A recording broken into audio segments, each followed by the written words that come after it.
So in this first fulcrum, the founder thinks there's not enough time. And as long as you think there's not enough time, there's not enough time. So what got your business to wherever it is, 5 to 10K a month, is not going to be what gets it to the next phase. Welcome to Breaking the Bottleneck, the podcast for founders who can't seem to let go, but can't afford to keep holding on. We'll go behind the scenes with founders who have broken the founder-led bottleneck and scaled to the next level, so you can learn from their mistakes and their successes. Hey, everybody. Welcome back to Breaking the Bottleneck, the podcast for founders who can't seem to let go, but can't afford to keep holding on. I'm your host, Charlie Birch. Before we dive into our introduction, please make sure to like and subscribe to get more great content from us. Over to my co-host, Laurel Carpenter, for that intro. Thanks, Charlie. Terri Maxwell has built and scaled businesses that put purpose at the center long before it was a marketing buzzword. As the founder of Share on Purpose, she's launched multiple mission-driven brands under one umbrella, proving that integrity and scale can coexist. Her work helps entrepreneurs align passion with profit so they can grow companies that do good and do well.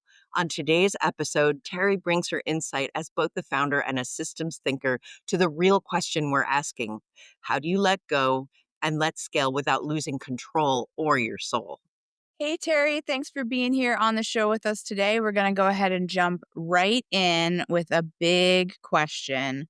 Would you be open to sharing with our audience what is one of the hardest moments in your business? I know you run multiple businesses, so pick the one you feel most inspired. A moment in one of your businesses that was so hard you actually considered throwing in the towel.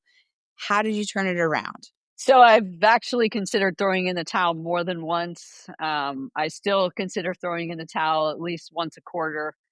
But I think the one that really stands out is I started our portfolio of companies in 2009 and started really investing in purposeful ideas in 2010. And at the end of 2011, we were on fire. I had 4 businesses that had just started turning cash flow positive, and we thought we were right there. The New York Times did 2 articles about us, and I was like, this is it. I'm finally there.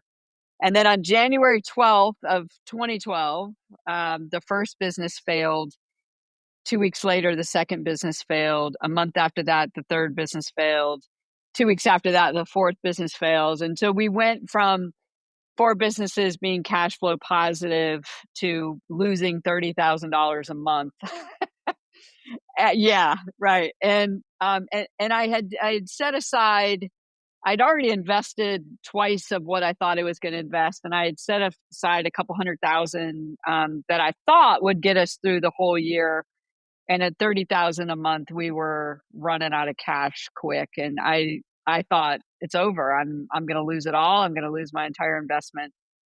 But something, the what did you do differently? It was a combination of things. It wasn't one thing, but what shifted was I just decided that I was going to do whatever it took to make it work. And I didn't care what it was. And I talk about this all the time, that there's a switch that a founder can activate. And that switch is when you just decide this is going to work.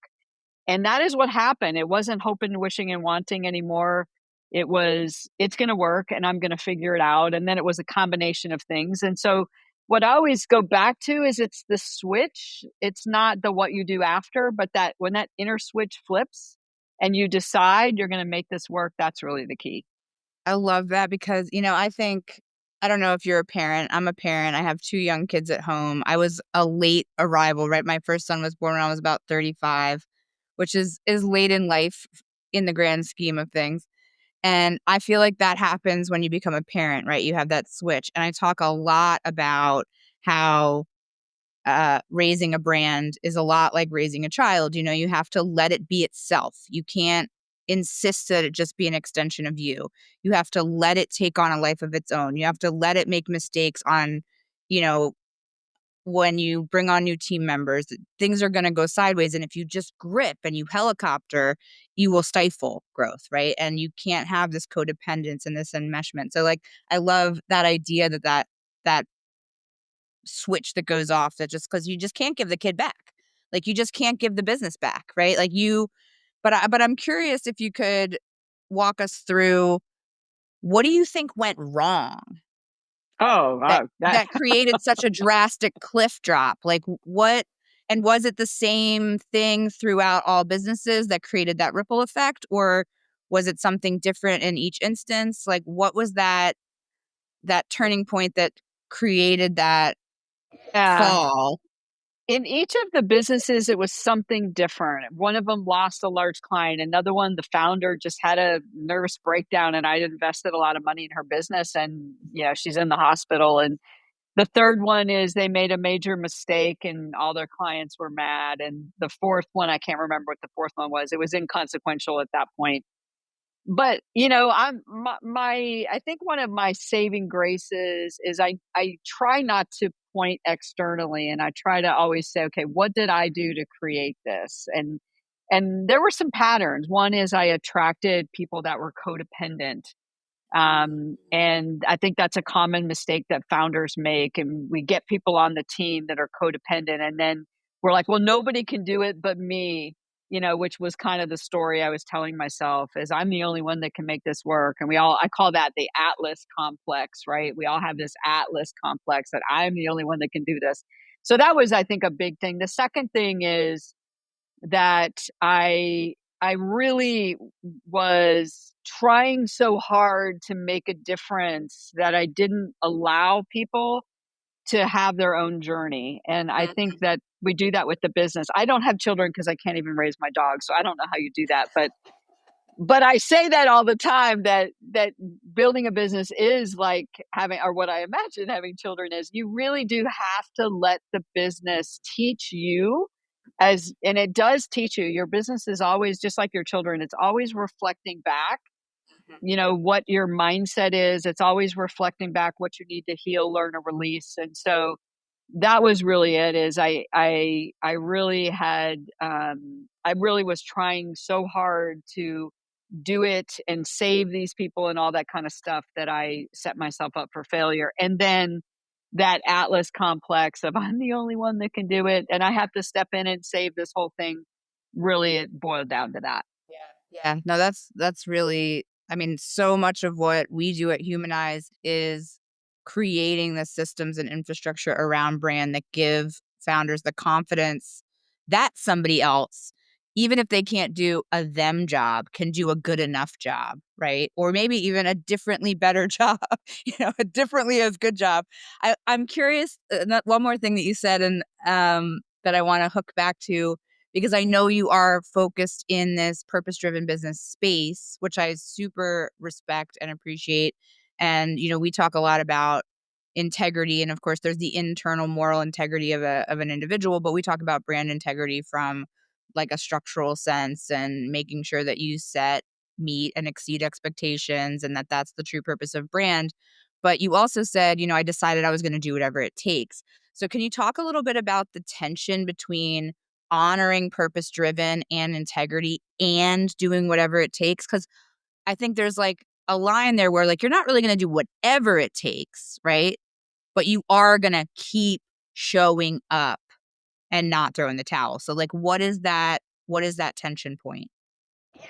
For me, whatever it takes means, and it's the inner game. I'm going to face every single fear. And I was facing the biggest failure of my life after having just been written up twice in the New York Times and touted as a major solution for people trying to start businesses. And so what that meant is, if I have to bet my retirement, I'm going to bet my retirement. If I have to sell my house, I'm going to sell my house. Because I knew that purpose driven businesses were the future.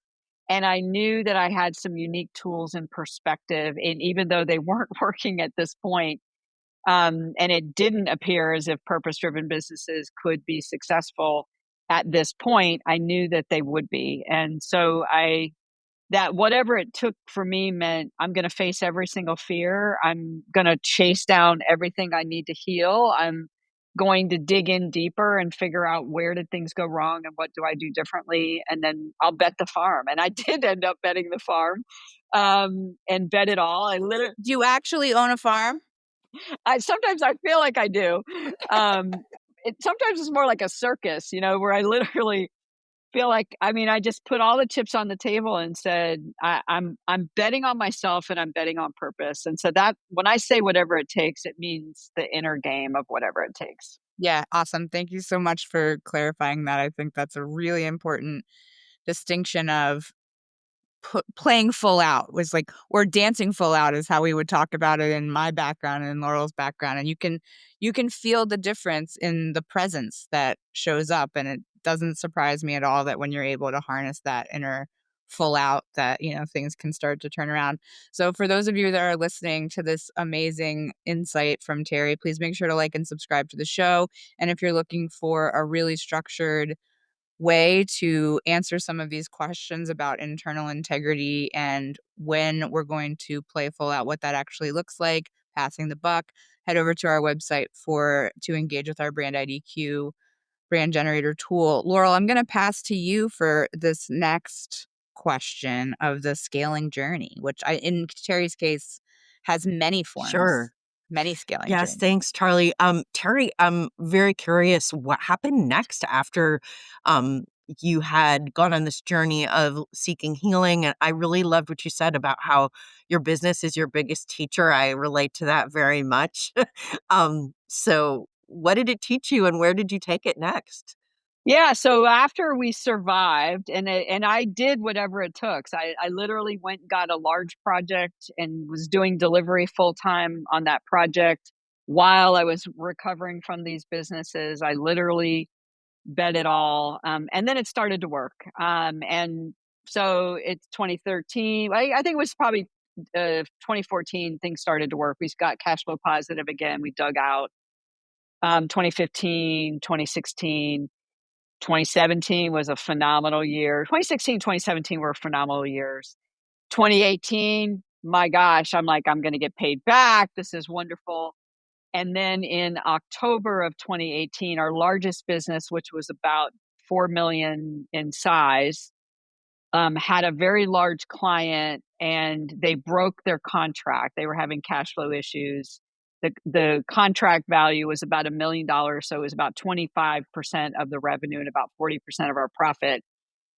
Canceled because they were having cash flow issues with no warning while we had a full team of people working with them, you know, ads going, you know, I mean, and I was on vacation in Europe when I got the email, and yeah, right, and was trying to negotiate this, you know, do I need to lay off people literally, you know, while I was on vacation speaking in Europe. So that was huge, and then the consequences. It wasn't just this large contract.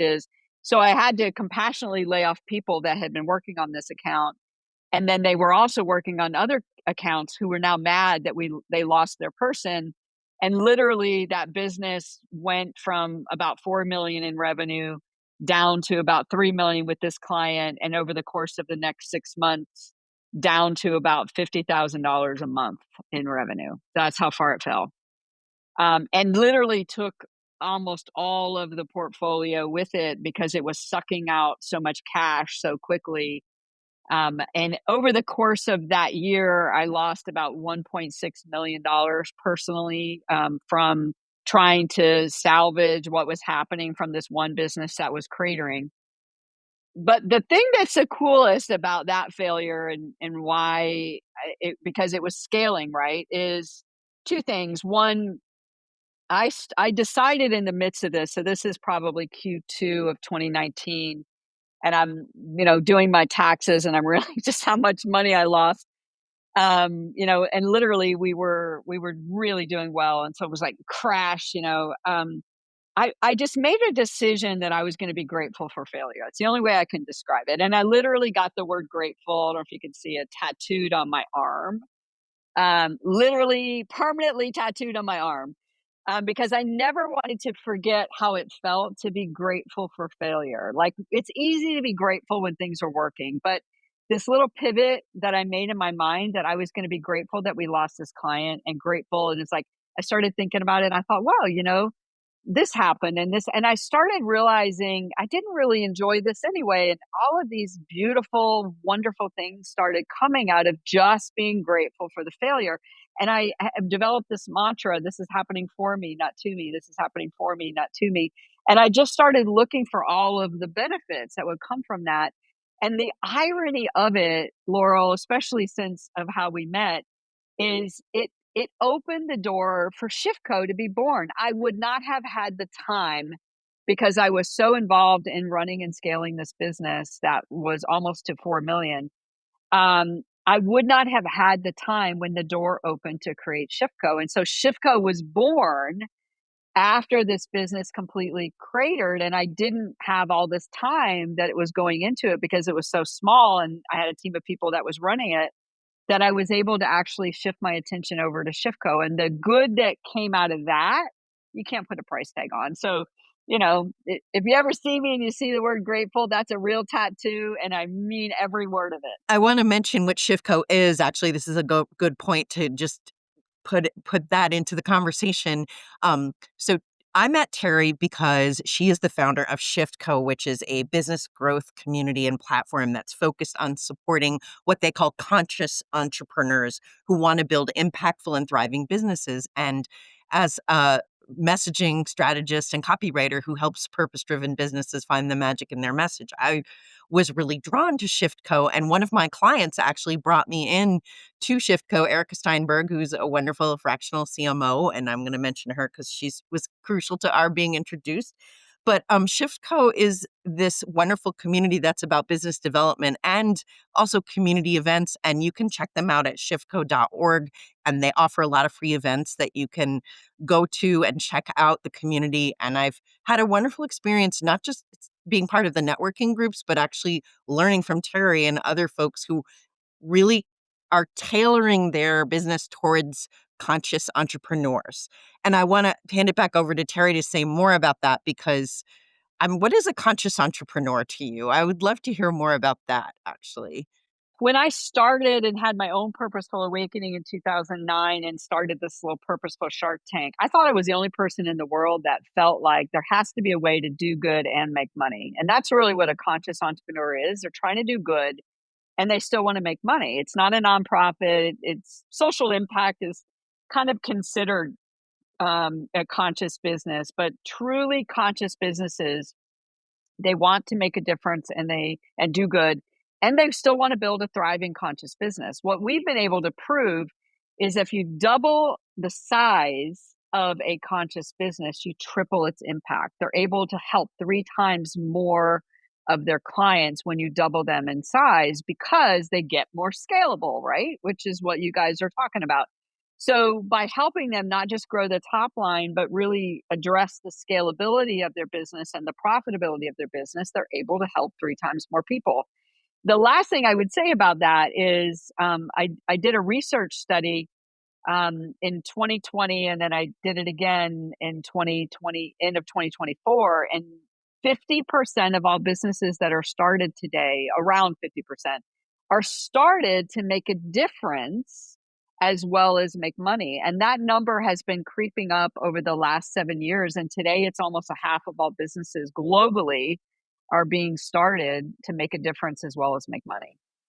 I would really like to jump in on this because I'm really glad you asked that question, Laurel, because I was like, I know you and I have talked, Laurel and I have talked about like, what's purpose driven versus just like a business that's not doing bad, right? Like, so a lot of the the businesses that I work with in my community locally that are clients of ours, they're mom and pop businesses historically. They aren't really lifestyle businesses. They're not super looking at scaling, but they do care a lot about the people that work for them. And they do care a lot about their reputation in the community. And I feel like, the social impact business, the B Corp, there's a lot of like, I don't want to say like it's not a lot of chest bumping, but I feel like sometimes it's important to ground the idea of the purpose-driven business, that like it doesn't always have to be a big, lofty, like impacting something far over here. That's that right. it can be a really intimate, without being selfish, a very intimate purpose. Because like when we do our branding work, the first thing we want to know is what we call the core motive, which is the driver of the brand, which ultimately is the purpose of the brand. And sometimes we work with 4 of those. So ego expression, which is, how can my presence do good? Community building, which is the social, freedom, which is how to, create more sense of relief, and how to create more order and less chaos. Those are kind of the 4 categories, right? But sometimes it's not this big, lofty goal. It's just that you want to feel good in your business. You want the people who work for you to feel good in your business. And you want to make sure that you left whatever you touched a little bit better, like a good camping trip. It doesn't trash the campsite on the way through. Right. So I guess I'm just curious if you would agree with that, and what advice you would have for people who maybe are in business already and want to like lean into that without feeling like they have to reinvent the wheel. Charlie, I completely agree with you. In fact, in the same study of the businesses that we measured, whether or not they were conscious, only 14% of those, so of the group that we measured, it was thousands of businesses that had the characteristics of a conscious business that you just described. Only 14% were aware and considered themselves a conscious business or a B Corp. And that meant the vast majority did not. They don't even realize that they're doing business in this very different way. And so our research 100% supports what you just said. What a conscious business is, doing good is, I want my employees to have a good life. I want to help them grow as I'm growing the business. I want to give back to my community. And my all-time favorite conscious business was actually a franchise of about 7 barbecue restaurants. And although they were not a B Corp, they didn't know what conscious capitalism was. This was all pre-Shifco. When I went and visited them, we were doing their growth marketing. When I went and visited them and saw how the owners took care of their people, how they cared about their stores, and how they were giving things back to the community, I'm like, you're a conscious business. And they were like, we never knew that. 100% agree with what you just said. One of our longest standing clients that's been with me since the previous iteration of my business when I was just doing website design, um, is a family-owned Mexican taqueria, and especially right now has a lot of anxiety in his community about what's going on with immigration and his employees who are all, above board. But the other day I got a phone call so I'm the brand manager for them. And I got a phone call from one of the local community organizations who wanted to bring them some publicity. And they said, can you host us, treat this reporter to a meal and have the owner sit down with her, who specializes in, bringing visibility to Latin businesses. Like, can you arrange that? I said, yeah, sure. And so I talked to the owner. I said, can you be there? He said, I can't. I have to take one of my employees to meet with the immigration attorney. I'm paying for every single one of them to meet with an immigration attorney. This is after the slowest year of his business because his customers are also afraid to come and eat. And he had to put me off retainer in order to, absorb the loss, which is like he calls me and I bill him just because I know he's struggling. But he said, no, like, yes, I can host the person, send them, I'll give them a meal, I'll comp their meal, but I can't be there for the interview. And he turned down this opportunity at, significant promotion to do the right thing above and beyond the right thing for his employees. And I was just so blown away by that, and he's not a person that would ever identify that way. He's like, barely wants to raise the prices to cover his costs because he knows his customers can't afford to pay the price increase. I'm like, you have to raise the prices. You have to. You have to stay in business because what you're doing matters. You're feeding people. You're carrying on this tradition.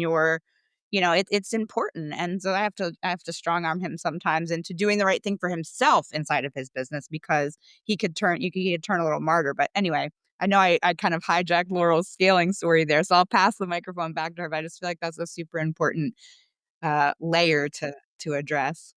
It is important because I was wondering, Terri, what are your thoughts on how do you keep your integrity as you scale? Because so I grew up in Burlington, Vermont, and I remember when Ben and Jerry's was a gas station that hand cranked their ice cream. I was about 10 years old when that happened. That tells you how old I am. But And they've changed. They eventually sold their business to Lever, and they actually had kind of a contest to be the CEO that was publicized in the paper, but it wasn't. It was really more of a publicity stunt than a real contest. And I'm not saying they're not doing good. They still do a lot of good in the world, and they do stick up for their values. The founders. But I wonder, like, what your thoughts are about scaling with integrity, because then I remember my father saying to me about that specific story. Oh, they sold out. They did this contest in the paper for the CEO that was a fake contest. And he was very upset about it. And I remember it tarnished his impression of the brand, even though there are good things that they do. But it just, to me, it shows like if they were going to spread their message, they did have to partner with a larger person in order to do that. And so, what are your thoughts on scaling and with integrity? Yeah, so, integrity is a funny thing because it's subjective, whether we want to believe that or not. Everyone has a different line and a different definition of integrity. So I always say, what's your intention when you're scaling? Is it to grow to make more money, or is it to grow to increase your impact? What's your intention when you're raising your prices? Is it to make more money, or is it to provide more stability in your company so you can provide more value? So I always, when I'm consulting with companies of any size, and I have very, very large clients as well, and we're having those discussions around growth and scale, they're not mutually exclusive from purpose and meaning and adding value. It's really about what is the intention behind it. And truly conscious businesses, they ask different questions. So when they think about who do they, when they think about their target market, they're not thinking about who will buy from me. They're thinking about who do I really want to serve. When they're pricing, they're not thinking about how much money they can make. They're really looking at how do I really price based on the value I'm providing and what it's worth. And I would say for your client, Charlie, he should look at what it's worth and, the quality of the whole experience, not the cost of the food and the service. What's the quality experience and what it's worth? That is the key to pricing based on value and launching a product or adding a new product. Is it who will buy it, or is it who can benefit from it? So conscious businesses look at the world from this more intrinsic intention. So when it comes to scaling a business of any size and putting scale strategies in place, I always take people back to what is the intention behind this and what do you really hope to achieve? And if you just keep asking that question, you'll align your purposeful values with your growth strategy. I'm gonna keep jumping in because you're just speaking my language so much. So, and I know we talked about this when we were, initially conversating about this episode, this idea of integrity. And you're right. There's so many, well, just in general in the world, there's way too much subjectivity and not enough operational definitions. I'm a big fan of operational definitions to make sure everyone's talking about the same thing, but personal integrity versus brand integrity, which is what we teach. So we actually, part of our process is coming up with the brand identity and then defining what does the integrity look like? What are the guardrails of integrity? How do you know when you're stepping off the path, right? And so we talk about habits that are in alignment with the brand identity that reinforce integrity. We talk about relational strategies that align with the identity and reinforce integrity. And one of the things I'm really hammering right now is this idea that brand is not a subset of marketing. It's a higher level conversation that has applications for marketing, has applications for operation, right? It's the other side of the culture coin. And that if you don't apply that lens to all those places, you will break trust somewhere with someone. And it's so important. And so to have that statement, and I would encourage anybody to do this for themselves and for their business and separately. What does integrity mean to you? Because if you write it down, it will be harder to compromise it. But if you don't, if you let it be kind of willy-nilly in the moment, there's so much more room for you to get caught up in what other people say you should or shouldn't be doing and the pressure, right? And from a structural perspective, integrity is about having stability, right? Like when you think about architectural, or when you're a dancer or a yogi or anyone that does anything physical, that postural integrity that keeps you from falling down like one of those dolls that like has the push button at the bottom. You know what I'm talking about? And I feel like that's what happens every time you breach your integrity. You push that button. And if you just start pushing that button all day long, you're just a pile of mush on the floor and you don't have any value to anybody. I love that you have a framework for integrity and branding. Do you also carry that through into the culture, and so that the culture reinforces the brand? Is that how you put your strategy together? We haven't had an opportunity to collaborate with anybody. Like, I do have a couple of culture consultants in my realms that I'm like really excited. We have operational applications. Like, okay, what does that look like in terms of workflow for your team members, right? Like, if freedom is one of your values, then you have to let your team members have some freedom in the way they show up and do their work, but have an agreement around quality control. But we haven't had an opportunity yet to really partner with a culture expert. And I can think of a few that I'd love to just like take to dinner, but they're all the way around the world. But yes, my intention is that we are at that table of decision making level where, you know, and it's a big educational piece for the audience, because brand is so much, in order to make the intangible sellable, it's been like messaging, logo pack. And so the assets have become the conversation, unfortunately. And so now the work is like moving us back up into those high level conversations and helping people wrap their brain around that a little bit. The other thing that I've noticed is truly conscious founders and truly conscious business are always in the process of getting better. And I think one of the things that they forget about is really making their brand better in that process. And it sounds like that's an area where you really help them, which to me is the hallmark of a conscious brand. Yes. And Laurel and I are both like, okay, you know, we've both been in a position where we have people at the starting gate and we do what we can to help, but there's usually not a budget there, which is, you know, here we are in this conversation of, okay, you've made it to this level and now you need to look at what's working, what's not working, start to operationalize what's working, start to shed what's not working, and where does brand fit into where does it slot back in as the lifestyle, as the life cycle moves and shifts, and that it's not just this set it and forget it thing that you do at the beginning.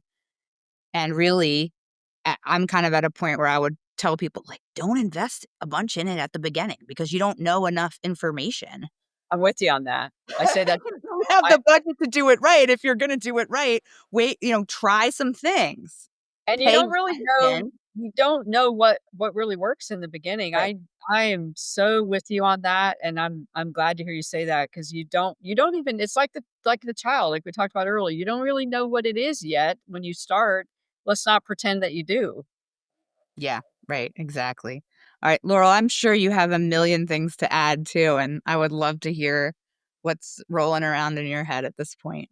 Well, I was just thinking about that whole idea about the beginning, and how I actually have cut down my branding process when I work with entrepreneurs who are more at the beginning of their journey. If they have I have them do a really deep dive into their positioning and their target audience, and starting to look at that and to play around and experiment with different value propositions, different taglines, where and not just sort of slot them into one way of thinking about it. And we spend a lot of times when people start to do that deep work of who is my target audience and how do I want to position myself, they often end up changing they change course quite a bit as they learn more about that. I mean, I am working with someone right now who recently became a women's owned business, and it's totally changing the direction of her target audience and the kinds of services she wants to offer in the market. She's going from more of a generalist to really niching on women's healthcare in her business. And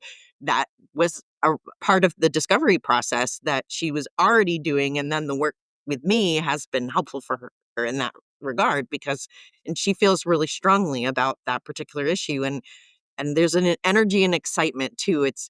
I also think that a lot of beginner business owners are really strongly encouraged to go where other people think the money is.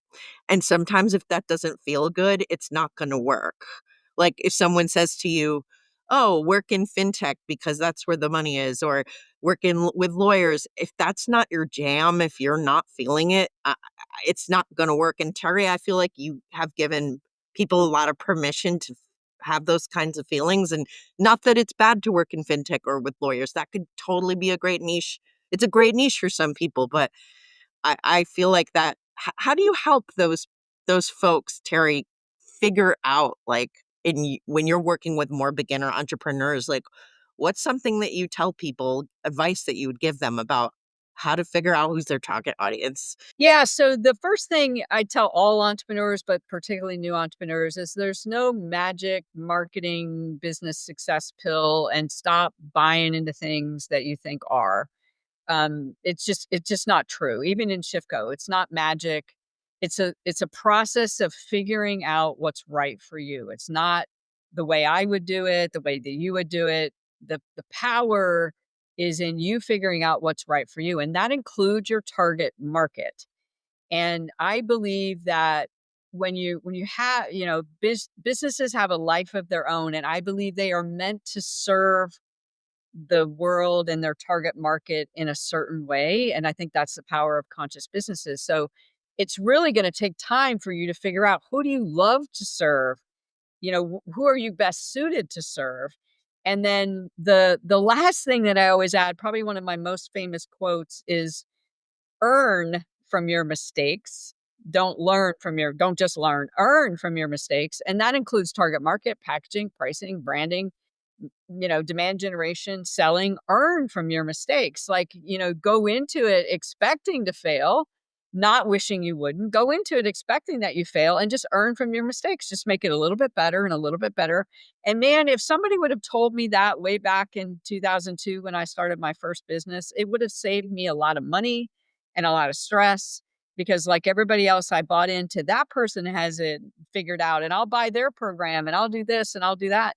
And that just doesn't work. You earn from your mistakes, go into it expecting everything not to work until you figure out what will. And there is no magic pill that makes it any easier, any better. I start a new business today. I still fail with everything that I've learned in my 30 years as an entrepreneur. I'm still going to fail. The difference is I'm 100% okay with that today.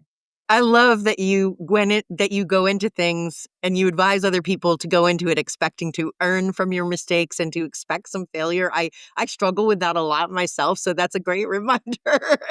I really appreciate that. Um, I just want to remind our guests to like and subscribe to Breaking the Bottleneck if you're enjoying this conversation with Terri, and all about purpose-driven entrepreneurship. We would love to be able to have more folks like Terri on the podcast. So please follow us, like, and subscribe. Thank you so much. So my next question for you, Terri, is what advice do you have for a founder who can't seem to let go and is trying to control their way up the growth ladder, right? And you have so many different businesses. I know you have teams. I'm sure every team is a little bit different. What is the through line, that, one piece of advice on how to let go? Yeah, great question.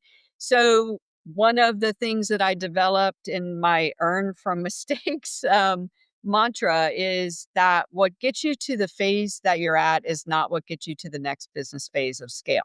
Okay. So I've identified that there are 7 different phases you and your business will go through between 0 and 10 million. So 7 phases.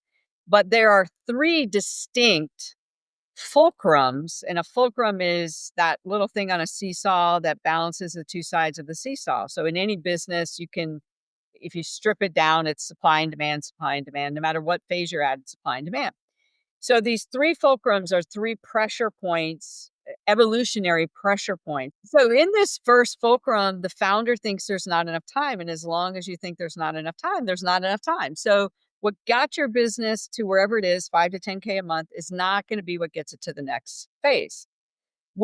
and all of a sudden they break through that, they hire a VA, whatever it is, and like, oh my God, I've got time back. And they break that first fulcrum, and then they go and they're like, okay, I'm getting it. And then they hit the second fulcrum, and the second fulcrum happens between 10 to 30K a month. And that is honestly the fulcrum that almost kills all businesses that get through the beginning stages. It's the, I call it Death Valley, in that 10 to 30K a month. And what's in the 10 to 30K a month in the second fulcrum, I call it the resource fulcrum, is now time is a resource. Somebody to do things for you is an outsource is a resource. Systems are a resource. Cash is a resource. Process is a resource. And now it feels like not only is there not enough time, there's not enough cash, there's not enough people, there's not enough right people, there's not enough the right systems. I can't figure this system out. I don't have the right process. And so when you get to the resource fulcrum, supply and demand, it's like, oh, it's working. And then I don't have enough people to help me. And then it's like, oh, but I don't have enough revenue to hire the people to help me. And so you start to think it can't be done. And in reality, yes, it can. You're just in the resource fulcrum. Stop thinking you shouldn't be. You're supposed to be. Everybody, I get in the resource fulcrum. I usually have one or two businesses at a time in the resource fulcrum. I still don't like the resource fulcrum, but I still experience it and I'm okay with it. If they get through that, and the vast majority of businesses give up in that second phase and exit, they either merge with another company or shut it down and go get a job or whatever. But the third fulcrum typically happens in the 30K a month to 2 million in revenue. And in fact, you really can't get a business to past 1.5 to 2 million if you don't crack the third fulcrum. And that is the leadership fulcrum. So now what happens is you've got enough resources, but they can't lead the clients. They can't lead the departments. They can't take your business. They can't lead the brand. And you haven't thought, where can I hire a fractional expert to help me? You know, I need a fractional COO or a fractional CFO. You have to start thinking differently.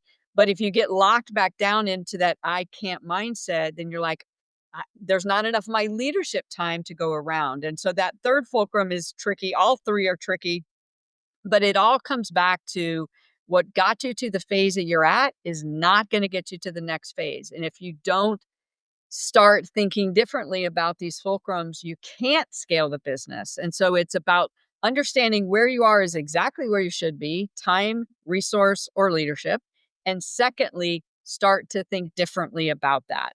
Yeah, I love that so much. I mean, I'm thinking like what you're talking about with that fulcrum, the fulcrum 1 and fulcrum 3, both are very relevant to the work we do. Of course, you know, probably people over here in fulcrum 3 are like more in a position to like afford and take full advantage of us. But we talk about, you know, helping with that transition from founder led to team driven. And that happens in both those in both those fulcrums, right? Because you're here, you're the solo, and we see this. I saw this myself, even as a branding person who I thought I had brand clarity. And then I tried to hire a social media team and I got the first batch of content back and I was like, this is atrocious. And you know whose fault it was? My fault. Because I was making too many assumptions about whether I was clear or not, right? And so doing the work that we do at that point, and this is why I'm trying to make our offers, like we have our intro offer of our results integration call, which comes after the free tool, which is like $350, like very approachable for somebody who doesn't have a lot of those financial resources in place, but needs something to give a VA, because otherwise it becomes that thing where you, even if you hired somebody, you just have a different level of work to do. You were doing it all yourself and now you're just redoing it all yourself, right? And that can be very frustrating. But then this leadership one you're talking about is really great, because then you have all these subject matter experts. And this is something Laurel and I have both talked about in the freelance space. When a business owner hires a outsourced expert team and everybody's like, the business owner's the central point and they're spoking all their expertise out, but none of these experts are talking to each other, and they all have their own agendas and their own portfolios and their own timelines, and they each think their business, their project is the project. And it's like, no, the business is the project. Let's get clear. And in that regard, that integrity statement we were talking about becomes really handy because it's like, yes, you have your expertise, but this is the lens these are the glasses you need to put over your expertise to see it through the brand's eyes and to make the decision that's not just best, right? Like, okay, maybe that's a valid strategy for social media, but it's not in alignment for us. We need a different strategy. Don't just throw me your industry jargon, like delineate it, synthesize it with us. I love all of that. People who are loving, is there somewhere we can that you teach this in more depth or a resource that people can have about the fulcrums? And I love the fulcrums. I'm obsessed. Yeah, I actually have a graphic I can give you guys that shows the 7 phases with the 3 fulcrums. So if you remind me, it's from a PowerPoint slide, but if you remind me, I'll send you that graphic because it shows the 7 phases and the 3 fulcrums. And it's one of the seminal pieces of the conscious business growth platform that Shipco is based on. And it's a game changer. Like, people will come, they're in one of the fulcrums, and you're like, "Yep, don't worry about anything. We have to get you through this fulcrum," which is part mindset and part process and, and technique. But a big part of it is mindset because they're locked into thinking, "I can't fix this. I can't. There's not enough time. There's not enough resources. Blah blah blah." Yeah. And so I think the other thing that comes to mind as I'm hearing you talk about this is years ago, I studied with this woman, Mukara Meredith, who she says she's a Buddhist elf. She's like this little teeny lady. She lives in Boulder. She's super crunchy. And she worked for Mattel, as Mattel was one of her big clients for a long time with their creative teams who would get kind of stuck in creative process because it's chaotic. And our inclination as people is to, when we come into chaos, to return to homeostasis as quickly as possible. And she's like, people need so much permission. You know that quote, if you're walking through hell, keep walking.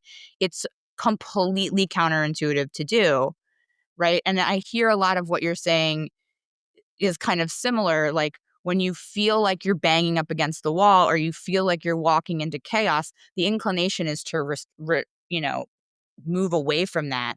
But what you really need to do is push through, which is that fulcrum, that energy movement. Once you get to the top, it'll just fall down. And one of the things that she taught, which has stuck with me and is completely central to the work that we do, is this idea that groups are living systems, right? And in biology, the definition of a living system is divergent pieces converging to make a self-correcting whole.